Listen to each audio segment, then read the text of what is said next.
থেকে এই যে পাতাটা ছিঁড়ে নিয়ে এসেছি, এটা হচ্ছে বাটা করব।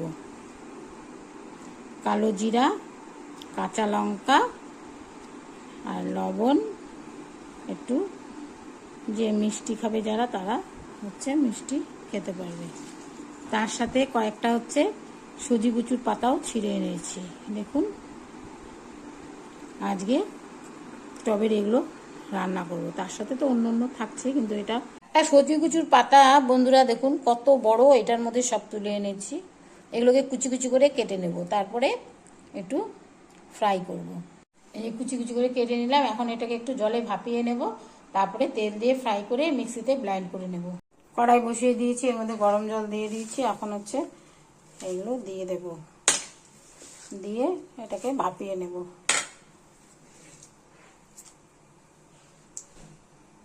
এই যে বন্ধুরা, এটা ভাপানো হয়ে গেলে এখন এটাকে ছেঁকে নেব।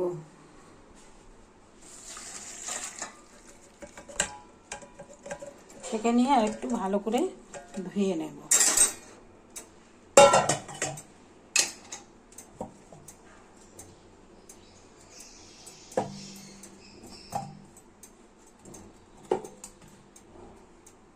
জলে একটু ভালো করে ধুয়ে নিতে হবে। বন্ধুরা, কড়াইটা বসিয়ে দিয়েছি। এখন হচ্ছে এই যে সরষার তেল দেবো। এই যে পাতাটা যে বাটা করবো তার আগে এটাকে হচ্ছে তেল দিয়ে ভালো করে একটু ফ্রাই করে নেব। আর এর মধ্যে দেবো কয়েকটা কাঁচা লঙ্কা, আর দেবো একটু কালো জিরা, আর দেবো হচ্ছে পোস্ত। মিক্সিতে যখন ব্লেন্ড করবো তখন হচ্ছে পোস্তটাও বাটা হয়ে যাবে। আর এখন দেবো হচ্ছে এর মধ্যে যে পাতাগুলো রেখেছি সেই পাতাগুলো দিয়ে দেবো। এটাকে একটু ফ্রাই করে নিয়ে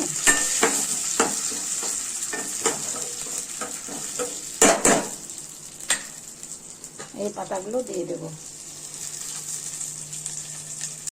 এটাকে ভালো করে একটু ফ্রাই করে নিতে হবে, ঠিক আছে। এর মধ্যে একটু লবণ দেবো, আর কেউ যদি একটু মিষ্টি খেতে চান তাহলে একটু মিষ্টি দেবেন।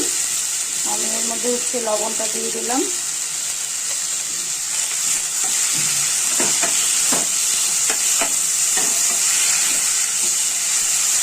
ফ্রাইটা হয়ে গেলে তারপরে হচ্ছে মিষ্টিতে দিয়ে বাটাটা করে নেব। এই যে বন্ধুরা, কড়াইতে ভালো করে ভাজা করে নিয়ে এই যে মিক্সিতে দিয়ে দিলাম। এখন এটাতে ব্লেন্ড করে নেব, ঠিক আছে।